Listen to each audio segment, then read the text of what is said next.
ಬೆಂಗಳೂರಿನಲ್ಲಿ ಆದಂತ ಹಗಲು ದರೋಡೆ ಈ ಬಗ್ಗೆ ಈಗ ಪೊಲೀಸರು ಬೇಟೆಗಿಳಿದಿದ್ದಾರೆ. ಆಂಧ್ರದ ಚಿತ್ತೂರು ಬಳಿ ರಾಬರಿ ಗ್ಯಾಂಗ್ ಲಾಕ್ ಆಗಿದ್ಯಾ? ತಿರುಪತಿಯಲ್ಲಿ ದರೋಡೆಗೆ ಬಳಸಿದ್ದಂತಹ ಇನೋವಾ ಕಾರನ್ನ ಸದ್ಯ ಸೀಸ್ ಮಾಡಲಾಗಿದೆ.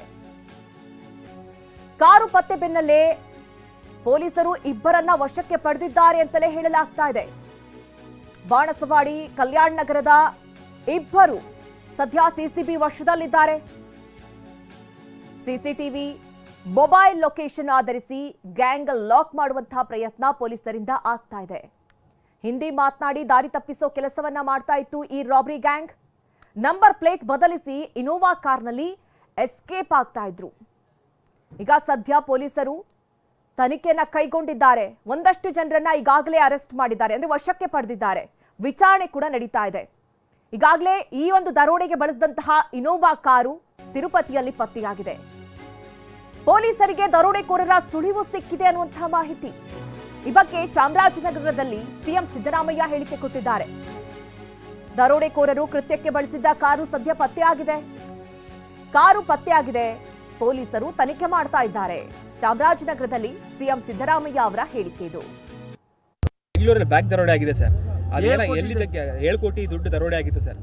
ಈ ಪ್ರಕರಣ ಜಾಸ್ತಿ ಆಗ್ತಾ ಇದೆಯಲ್ಲ ಸರ್. ಅಂತ ಸುಳಿವು ಸಿಕ್ಕಿದೆ. ನಾವು ಅವ್ರನ್ನ ಕಾರು ಈಗಾಗಲೇ ರಿಕವರ್ ಆಗಿದೆ, ಉಪಯೋಗಿಸಿದಂಥ ಕಾರು. ಅವರು ಯಾರು ದರೋಡೆಕೋರರು ಇದ್ದಾರೆ ಅವ್ರನ್ನೂ ಕೂಡ ಪತ್ತೆ ಹಚ್ತೀವಿ, ಅವ್ರನ್ನ ಅರೆಸ್ಟ್ ಮಾಡೇ ಮಾಡಿ. ಬೆಂಗಳೂರಲ್ಲಿ ಬ್ಯಾಂಕ್ ದರೋಡೆ ಆಗಿದೆ ಸರ್. ಅದೇನ ಎಲ್ಲಿದ್ದಕ್ಕೆ 7 ಕೋಟಿ ದುಡ್ಡು ದರೋಡೆ ಆಗಿತ್ತು ಸರ್. ಈ ಪ್ರಕರಣ ಜಾಸ್ತಿ ಆಗ್ತಾ ಇದೆಯಲ್ಲ ಸರ್. ಅಂತ ಸುಳಿವು ಸಿಕ್ಕಿದೆ. ನಾವು ಅವ್ರನ್ನ ಕಾರು ಈಗಾಗಲೇ ರಿಕವರ್ ಆಗಿದೆ, ಉಪಯೋಗಿಸಿದಂಥ ಕಾರು. ಅವರು ಯಾರು ದರೋಡೆಕೋರರು ಇದ್ದಾರೆ ಅವ್ರನ್ನೂ ಕೂಡ ಪತ್ತೆ ಹಚ್ತೀವಿ, ಅವ್ರನ್ನ ಅರೆಸ್ಟ್ ಮಾಡೇ ಮಾಡಿ. ಬೆಂಗಳೂರಲ್ಲಿ ಬ್ಯಾಂಕ್ ದರೋಡೆ ಆಗಿದೆ ಸರ್. ಇನ್ನು ಬೆಂಗಳೂರಿನಲ್ಲಿ 7 ಕೋಟಿ ದೋಚಿದ ಖದೀಮರಿಗಾಗಿ ಪೊಲೀಸರು ಬೇಟೆಯಾಡ್ತಾ ಇದ್ದಾರೆ. ಸದ್ಯ ಇಬ್ಬರು ಶಂಕಿತ ಆರೋಪಿಗಳು ಚಿತ್ತೂರಲ್ಲಿ ಸಿಕ್ಕಿದ್ದು ತೀವ್ರ ವಿಚಾರಣೆ ನಡೆಸ್ತಾ ಇದೆ. ದರೋಡೆಗೆ ಬಳಸಿದ ಇನೋವಾ ಕಾರು ತಿರುಪತಿಯಲ್ಲಿ ಪತ್ತೆಯಾಗಿದೆ. ಹಾಗಾದ್ರೆ ಪೊಲೀಸರ ಕಾರ್ಯಾಚರಣೆ ಹೇಗಿತ್ತು? ಇಲ್ಲಿದೆ ನೋಡಿ ಕಂಪ್ಲೀಟ್ ರಿಪೋರ್ಟ್.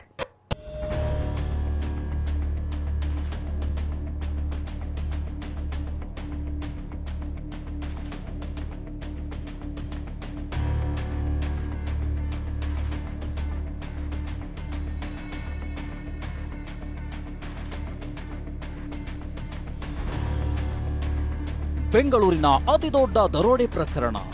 7 ನಿಮಿಷದಲ್ಲಿ 7 ಕೋಟಿ ಲೂಟಿ. 4 ಜಂಟಿ ಆಯುಕ್ತರು, 18 ಡಿಸಿಪಿಗಳು ರಾತ್ರಿಯಿಡೀ ಜಾಲಾಡಿದ್ರು. ಜೈಲಿನಲ್ಲಿ ಸಂಚು ರೂಪಿಸಲಾಯ್ತಾ ಅಂತ ಹುಡುಕಾಡಿದ್ರು. ಹೀಗೆ ರಾತ್ರಿಯಿಡೀ ಶೋಧಿಸಿದಾಗ ಇಬ್ಬರು ರಾಬರ್ ಸಿಕ್ಕಿದ್ದಾರೆ. ತಿರುಪತಿಯಲ್ಲಿ ಕಾರು ಪತ್ತೆಯಾಗಿದೆ.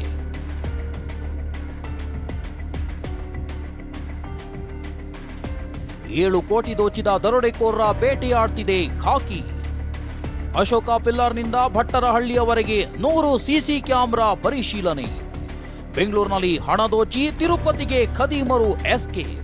ಹಿಡಿದಾಕ್ತಿವಿ ಅವ್ರನ್ನ,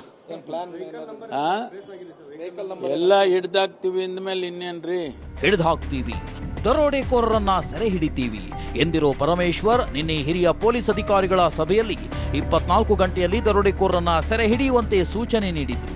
ಹೀಗಾಗಿ 4 ಜಂಟಿ ಪೊಲೀಸ್ ಆಯುಕ್ತರು, 18 ಡಿಸಿಪಿಗಳು ರಾತ್ರಿಯಿಡೀ ಕಣ್ಣಿಗೆ ಎಣ್ಣೆ ಬಿಟ್ಕೊಂಡು 7 ಕೋಟಿ ದೋಚಿದ ರಾಬರ್ಸ್ಗಳಿಗಾಗಿ ತೀವ್ರವಾಗಿ ತಲಾಶ್ ನಡೆಸಿದ್ದಾರೆ. ಪೊಲೀಸರಿಗೆ ಮಹತ್ವದ ಸುಳಿವು ಸಿಕ್ಕಿದ್ದು ಇನೋವಾ ಕಾರು ತಿರುಪತಿಯಲ್ಲಿ ಸಿಕ್ಕಿದೆ. ಅಲ್ಲದೆ ಆಂಧ್ರ ಪ್ರದೇಶದ ಚಿತ್ತೂರಿನಲ್ಲಿ ಇಬ್ಬರು ಆರೋಪಿಗಳು ಲಾಕ್ ಆಗಿದ್ದಾರೆ. ಹಾಗಾದ್ರೆ ತಿರುಪತಿಯಲ್ಲಿ ಇನೋವಾ ಇದೆ ಅಂತ ಗೊತ್ತಾಗಿದ್ದು ಹೇಗೆ? ಪೊಲೀಸರ ಹುಡುಕಾಟ ಹೇಗಿತ್ತು? ಆರಂಭವಾಗಿದ್ದು ಹೇಗೆ? ತಿರುಪತಿಯ ಲಿಂಕ್ ಸಿಕ್ಕಿದ್ದೇಗೆ? ಅದನ್ನೇ ತೋರಿಸ್ತೀವಿ ನೋಡಿ. ಕಾರು ಹೈಜಾಕ್ ಆದ ಅಶೋಕ್ ಪಿಲ್ಲರ್ನಿಂದ ಭಟ್ಟರಹಳ್ಳಿಯವರೆಗಿನ ಸಿಸಿ ಕ್ಯಾಮೆರಾಗಳನ್ನ ಪರಿಶೀಲಿಸಲಾಗಿದೆ. 100ಕ್ಕೂ ಹೆಚ್ಚು ಸಿಸಿ ಕ್ಯಾಮೆರಾಗಳ ಇಂಚಿಂಚು ದೃಶ್ಯವನ್ನ ಜಾಲಾಡ್ತಿದ್ದಾರೆ. ಸಿಸಿ ಕ್ಯಾಮೆರಾ ದೃಶ್ಯ ಆಧರಿಸಿ ಹಲವು ಟೀಮ್ಗಳಿಂದ ಹುಡುಕಾಟ ನಡೆಸಲಾಗ್ತಿದೆ. ರಾಬರಿ ಗ್ಯಾಂಗ್ ಎಸ್ಕೇಪ್ ಆಗಿರುವ ಮಾರ್ಗಗಳಲ್ಲಿ ಶೋಧ ನಡೆಸಲಾಗ್ತಿದೆ. ಸಿಸಿ ಕ್ಯಾಮೆರಾ ಬೆನ್ನತ್ತಿದ ಖಾಕಿಗೆ ಸಿಕ್ಕಿದ್ದು ತಿರುಪತಿ ದಾರಿ. ಸದ್ಯ ಪೊಲೀಸರು ರಾಬರಿ ಬಳಸಿರೋ ಇನೋವಾ ಕಾರಿಗಾಗಿ ಹುಡುಕಾಟ ನಡೆಸಿದ್ದಾರೆ. ಇನೋವಾ ಕಾರು ಓಡಾಡ್ತಿದ್ದ ರಸ್ತೆಗಳ ಸಿಸಿ ಕ್ಯಾಮೆರಾ ಪರಿಶೀಲಿಸಿದ್ದಾರೆ. ಸಿದ್ದಾಪುರ ಗೇಟ್ ಬಳಿ ಎಟಿಎಂ ವಾಹನವನ್ನ ಚೇಸ್ ಮಾಡುವ 2 ದೃಶ್ಯ ಸಿಸಿ ಕ್ಯಾಮೆರಾದಲ್ಲಿ ಸೆರೆಯಾಗಿದೆ. ಡೇರಿ ಸರ್ಕಲ್ ಬಳಿಯ ದೊಮ್ಮಲೂರು ಕಡೆಗೆ ಹೋಗಿರುವ ಮತ್ತೊಂದು ದೃಶ್ಯವನ್ನ ಪೊಲೀಸರು ಪರಿಶೀಲಿಸಿದ್ದಾರೆ. ಹಾಗೆ ಹಳೆ ಮದ್ರಾಸ್ ರಸ್ತೆಯಲ್ಲೂ ಇನೋವಾ ಓಡಾಡಿರೋ ದೃಶ್ಯವೂ ಸೆರೆಯಾಗಿದ್ದು 4 ದೃಶ್ಯಗಳನ್ನ ಆಧರಿಸಿ ಪೊಲೀಸರು ಹುಡುಕಾಟ ನಡೆಸುತ್ತಿದ್ದಾರೆ. ಇನ್ನು ಎಲ್ಲ ಆಯಾಮದಲ್ಲೂ ತನಿಖೆ ಮಾಡ್ತಿರೋ ಪೊಲೀಸರು ಎಟಿಎಂಗಳಿಗೆ ಹಣ ತುಂಬುವ ಸಿಎಂಎ ಸಂಸ್ಥೆಯ ಸೆಕ್ಯೂರಿಟಿ ಸಿಬ್ಬಂದಿಯನ್ನ ತೀವ್ರ ವಿಚಾರಣೆಗೊಳಪಡಿಸಿದ್ದಾರೆ. ಆದ್ರೆ ಇದರಲ್ಲಿ ನಮ್ಮ ಪಾತ್ರವಿಲ್ಲ ಅಂತ ಸಿಬ್ಬಂದಿ ಹೇಳ್ತಿದ್ದಾರೆ. ಅನುಮಾನಾಸ್ಪದ ಸಿಬ್ಬಂದಿ ಬಗ್ಗೆ ಮಾಹಿತಿ ಸಂಗ್ರಹಿಸಿದ್ದಾರೆ. ಇತ್ತೀಚೆಗೆ ಕೆಲಸಕ್ಕೆ ಸೇರಿರೋದು, ಕೆಲಸ ಬಿಟ್ಟಿರೋರ ಮಾಹಿತಿ ಸಂಗ್ರಹಿಸಿದ್ದಾರೆ. ಆದ್ರೆ ಇಲ್ಲಿ ಸಿಎಂಎಸ್ ವಾಹನದ ಸಿಬ್ಬಂದಿಯ ನಿರ್ಲಕ್ಷ್ಯವೂ ಎದ್ದು ಕಾಣ್ತಿದೆ. ಸಿಬ್ಬಂದಿ ತಡವಾಗಿ ಮಾಹಿತಿ ನೀಡಿದ್ದೇಕೆ, ದರೋಡೆ ವೇಳೆ ಪ್ರತಿರೋಧ ಒಡ್ಡಿದ್ರಾ ಇಲ್ವಾ, ಎಮರ್ಜೆನ್ಸಿ ಬಟನ್ ಒತ್ತಿದ್ರಾ ಇಲ್ವಾ ಎಂಬ ಬಗ್ಗೆ ತನಿಖೆ ಮಾಡ್ತಿದ್ದಾರೆ. ಚಾಲಕ ಎಮರ್ಜೆನ್ಸಿ ಬಟನ್ ಒತ್ತಿಲ್ಲ ಎಂಬುದು ಮೇಲ್ನೋಟಕ್ಕೆ ಕಂಡು ಬಂದಿದೆ. ನಿನ್ನೆ ಬೆಂಗಳೂರಿನಲ್ಲಿ ನಡೆದಂತಹ 7 ಕೋಟಿ ರಾಬರಿ ಪ್ರಕರಣಕ್ಕೆ ಸಂಬಂಧಪಟ್ಟಂತೆ ಇದರಲ್ಲಿ ಸಿಎಂಎಸ್ ಸಿಬ್ಬಂದಿಯ ನೆಗ್ಲೆಕ್ಟ್ ಕೂಡ ಕಾರಣವಾಗಿರುವಂತದ್ದು. ಯಾಕಂತ ಹೇಳಿದ್ರೆ ಇದರಲ್ಲಿ ಸಿಎಂಎಸ್ ವಾಹನವನ್ನು ನಾನು ತೋರಿಸ್ತೀನಿ. ಇದರಲ್ಲಿ ಏನಾದ್ರೂ ಹಿಂದ್ಗಡೆ ಕ್ಯಾಶ್ ಇರುವಂತಹ ಡೋರ್ ಅನ್ನ ಓಪನ್ ಮಾಡಬೇಕು ಅಂತ ಹೇಳಿದ್ರೆ ಇಲ್ಲಿ ಒಳಗಡೆಯಿಂದನೇ ಓಪನ್ ಮಾಡಬೇಕೆ ಹೊರತು ಹೊರಗಡೆಯಿಂದ ಅದನ್ನ ತೆರೆಯೋದಕ್ಕೆ ಸಾಧ್ಯ ಇಲ್ಲ. ಗಮನಿಸಬಹುದು, ಅಲ್ಲೊಂದು ಜಾಕ್ ಅನ್ನ ಕೊಟ್ಟಿರ್ತಾರೆ. ಫ್ಯಾನ್ ಪಕ್ಕದಲ್ಲಿ ಕಾಣಿಸ್ತಕ್ಕಂಥ ಒಂದು ರೆಡ್ ಕಲರ್ ನ ಒಂದು ಜಾಕ್ ಏನಿದೆ, ಆ ಜಾಕ್ ಅನ್ನ ಎಳೆದಾಗ ಮಾತ್ರ ಹಿಂದ್ಗಡೆಯ ಡೋರ್, ಹಿಂಬದಿಯ ಡೋರ್ ಓಪನ್ ಆಗುತ್ತೆ. ಸಿಸಿ ಕ್ಯಾಮೆರಾ ಕೂಡ ಅಳವಡಿಕೆ ಇದೆ. ಅದ್ರ ಜೊತೆಗೆ ಇಲ್ಲಿ ಗಮನಿಸಬಹುದು ನಾವು SOS ಏನೇ ಈ ಒಂದು ಎಮರ್ಜೆನ್ಸಿ ಬಟನ್ ಏನಿದೆ, ಸೊ ಎಮರ್ಜೆನ್ಸಿ ಬಟನ್ ಅನ್ನ ಪ್ರೆಸ್ ಮಾಡಿದ್ರೆ ಇದು ನೇರವಾಗಿ ಆ ಒಂದು ಬ್ರಾಂಚ್ಗೆ ಸಿಗ್ನಲ್ ಹೋಗುತ್ತೆ. ಸಮ್ ಎಮರ್ಜೆನ್ಸಿ ಇದೆ ಅಂತಕ್ಕಂಥ ಒಂದು ಸಿಗ್ನಲ್ ಹೋಗುತ್ತೆ.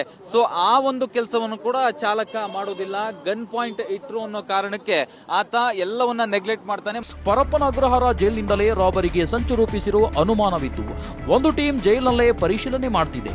ಜೈಲಿನಲ್ಲಿ ಯಾರಾದ್ರೂ ಗ್ಯಾಂಗ್ ಆಕ್ಟಿವ್ ಆಗಿ ದರೋಡೆಗೆ ಪ್ಲಾನ್ ಮಾಡಿತ್ತ, ಜೈಲಿನ ಒಳಗಿರುವ ಯಾರಿಗಾದ್ರೂ ಲಿಂಕ್ ಇದೆಯಾ ಅನ್ನೋ ಬಗ್ಗೆ ತನಿಖೆ ಮಾಡಲಾಗ್ತಿದೆ. ಹೀಗೆ ಸಿಸಿ ಕ್ಯಾಮೆರಾ, ಸಿಎಂಎಸ್ ಸಿಬ್ಬಂದಿ ವಿಚಾರಣೆ ನಡೆಸಿದಾಗ ತಿರುಪತಿಗೆ ಎಸ್ಕೇಪ್ ಆಗಿರೋ ಸುಳಿವು ಪೊಲೀಸರಿಗೆ ಸಿಕ್ಕಿತ್ತು. ಆರೋಪಿಗಳು ತಿರುಪತಿಯಲ್ಲಿದ್ದ ಮಾಹಿತಿ ಸಿಕ್ಕಿದ್ದು ತಿರುಪತಿ ಪೊಲೀಸರ ಜೊತೆ ಸೇರಿ ಕಾರ್ಯಾಚರಣೆ ನಡೆಸಲಾಗಿದೆ. ತಿರುಪತಿಯ ಹೋಟೆಲ್, ಲಾಡ್ಜ್, ದೇವಸ್ಥಾನದ ಬಳಿ ಮಫ್ತಿಯಲ್ಲಿ ಶೋಧ ನಡೆಸುತ್ತಿದ್ದಾರೆ. ಈ ವೇಳೆ ತಿರುಪತಿಯಲ್ಲಿ ಇನೋವಾ ಕಾರು ಪತ್ತೆಯಾಗಿದ್ದು ಸೀಸ್ ಮಾಡಲಾಗಿದೆ. ಸದ್ಯ 2 ಆರೋಪಿಗಳು ಲಾಕ್ ಆಗಿದ್ದಾರೆ. ವಿಕಾಸ್ ಜೊತೆ ಶಿವಪ್ರಸಾದ್, TV9 ಬೆಂಗಳೂರು.